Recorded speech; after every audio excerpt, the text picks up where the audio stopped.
राजस्थान की तपती रेत, जहां दिन में इतनी गर्म हवाएं चलती हैं कि इंसान का तन ही नहीं मन भी पिघल जाए, जहां रेत का एक एक कण तपिश से जलता है और भूख प्यास से पीड़ित इंसान के लिए हर दिन संघर्ष का प्रतीक बन जाता है।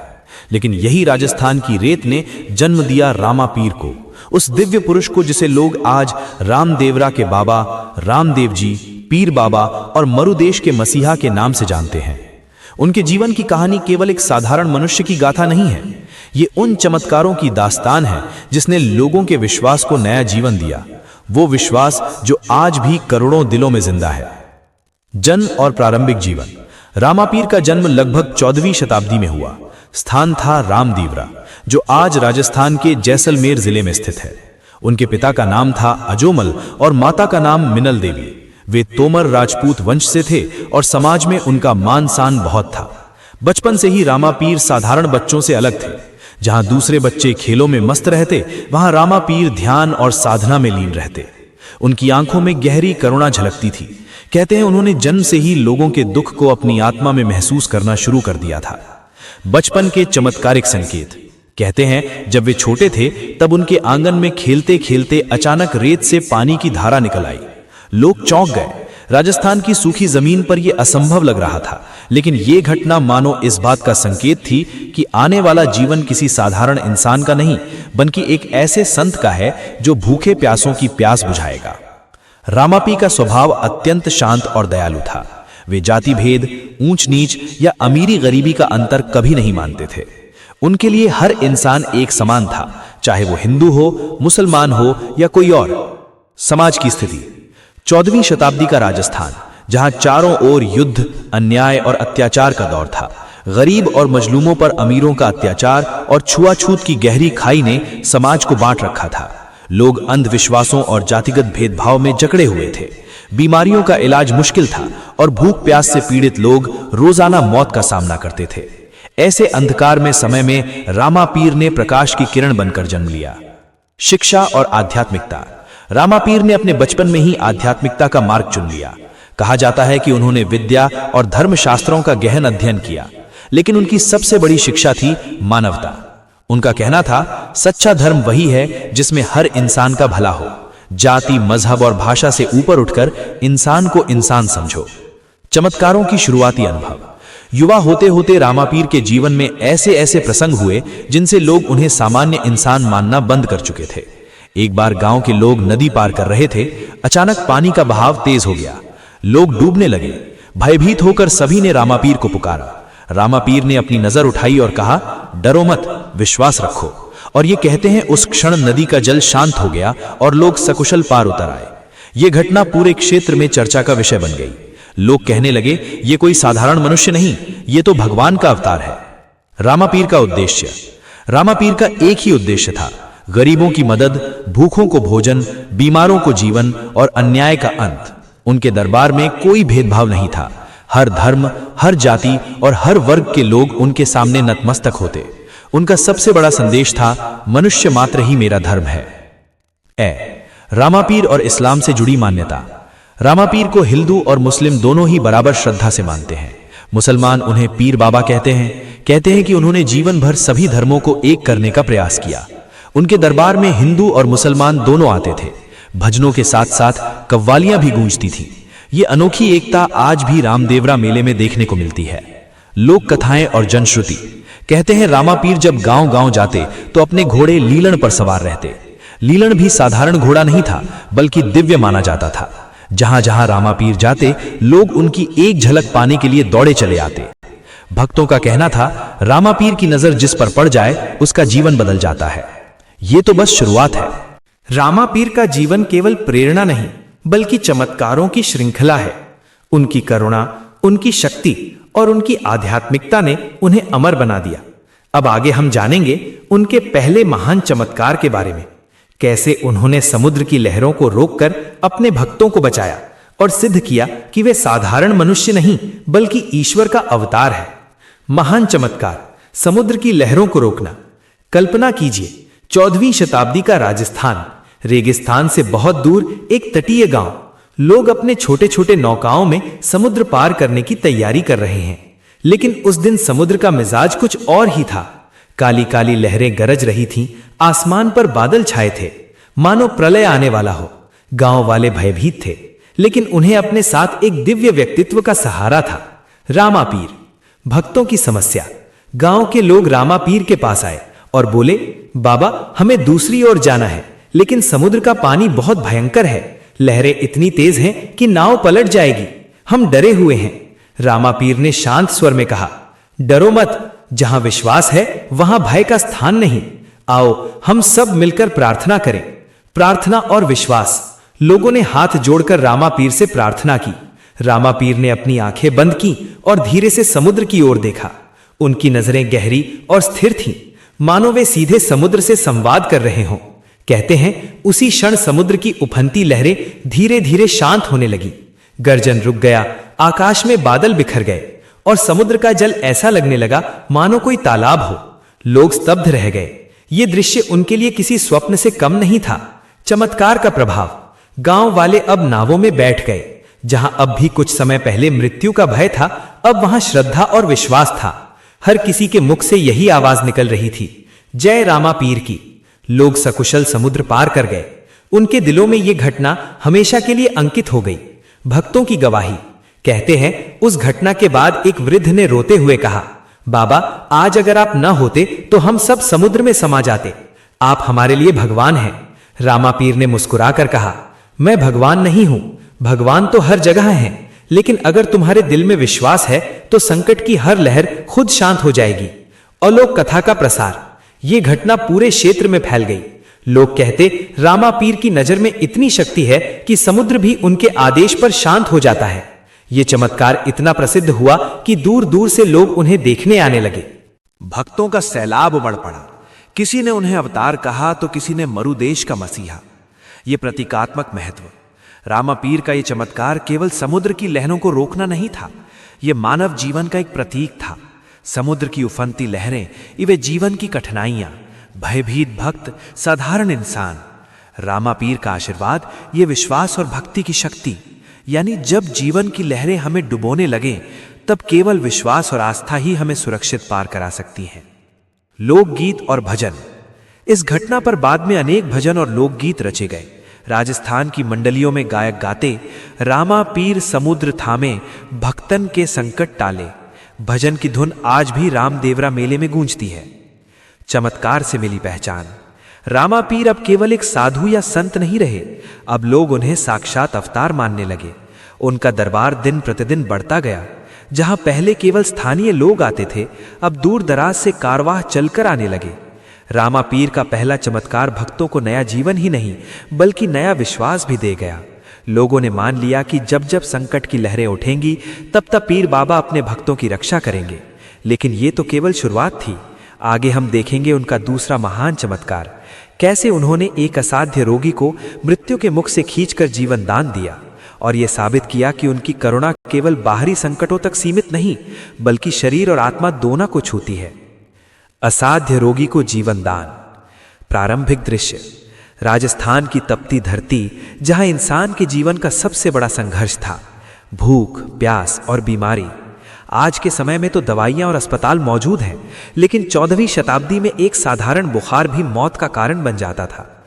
इसी दौर में घटना घटी जिसने रामापीर की करुणा और शक्ति को अमर कर दिया। रोगी की दशा। कहते हैं एक गांव में एक निर्धन किसान रहता था।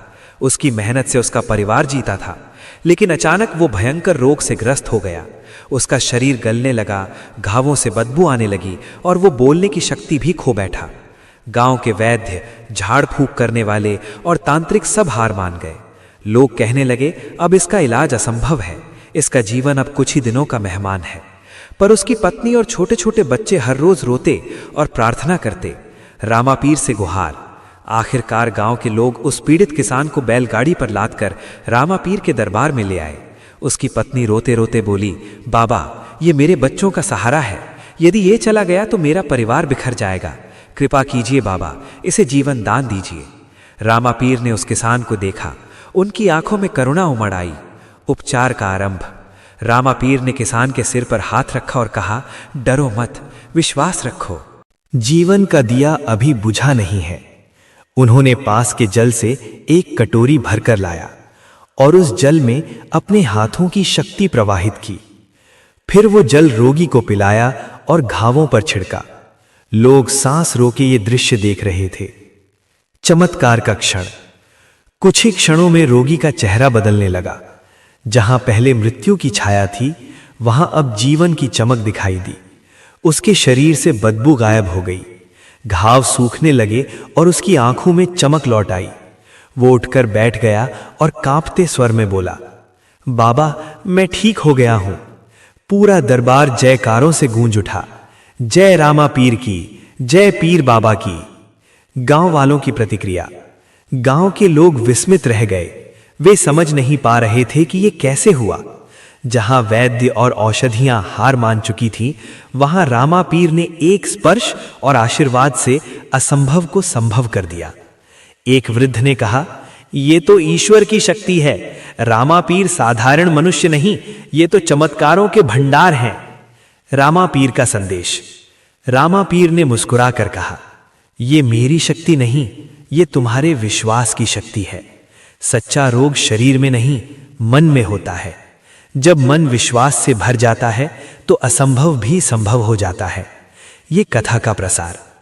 इस घटना के बाद दूर दूर से रोगी और पीड़ित लोग रामा पीर के पास आने लगे। कोई लकवाग्रस्त था, कोई अंधा था, कोई कुष्ठ रोग से पीड़ित था, और कहा जाता है हर कोई उनके दरबार से नई उम्मीद लेकर लौटता था। उनका दरबार केवल मंदिर या मजार नहीं था, वो आशा का केंद्र था, जहां टूटे हुए दिलों को नया जीवन मिलता था। लोक कथाएं और भजन। राजस्थान की लोक कथाओं में आज भी ये कथा सुनाई जाती है। भजनकार गाते हैं, रामा पीर रोई सुनियो, रोगी जीवन पायो।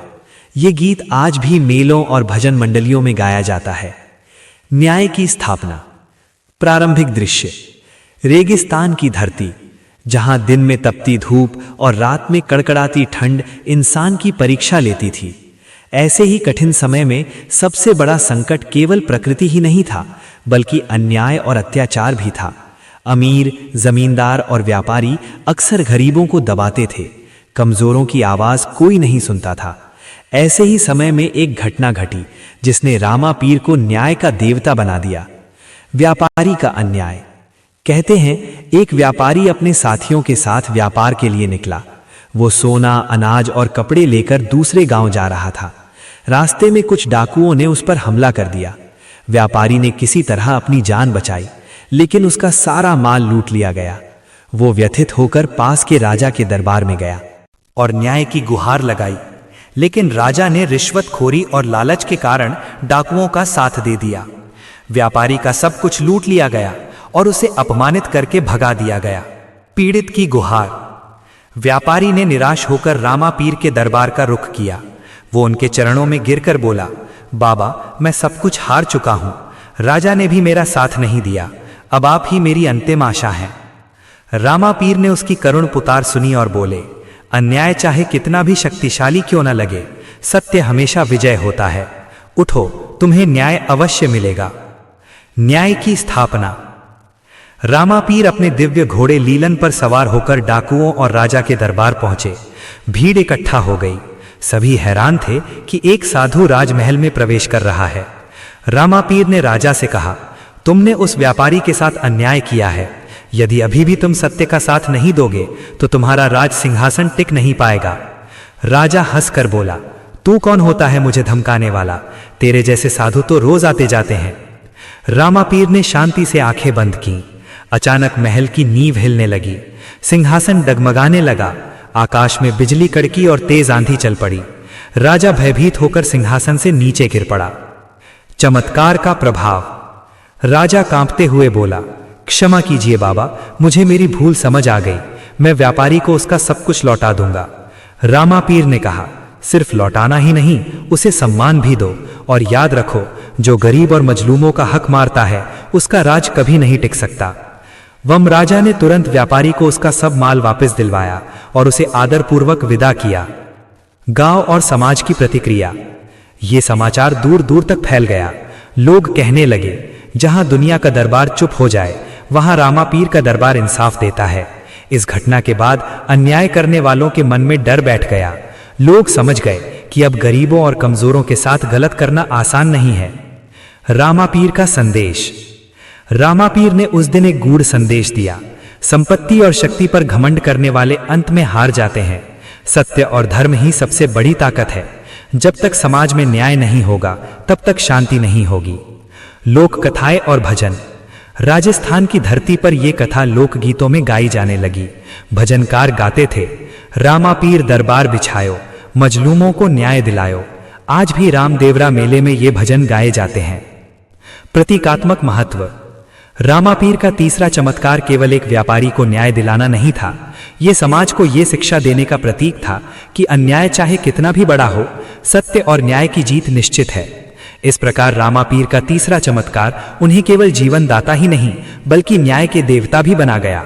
अब लोग उन्हें यह कहकर पुकारने लगे, जहां अदालतें चुप हों वहां रामापीर का दरबार बोलता है। लेकिन ये तो अभी और बड़े चमत्कारों की ओर बढ़ने की शुरुआत थी। आगे हम जानेंगे उनका चौथा महान चमत्कार, कैसे उन्होंने राजस्थान की तपती धरती पर सूखे से जूझ रहे गांव वालों को पानी दिया और रेगिस्तान के बीच जीवन की धारा बहा दी। रेगिस्तान में पानी का प्रकट होना। राजस्थान की तपती धरती, जहां गर्मी इतनी तेज होती है कि लोग घर से निकलने से डरते हैं, जहां लू की हवाएं इंसान को पल भर में बीमार कर देती हैं, और सबसे बड़ा संकट पानी का अभाव। 14वीं शताब्दी के समय में पानी केवल एक जरूरत नहीं था बल्कि जीवन और मृत्यु का प्रश्न था। कुआं कई कई मील दूर होता और अक्सर वे भी सूखे पड़े रहते।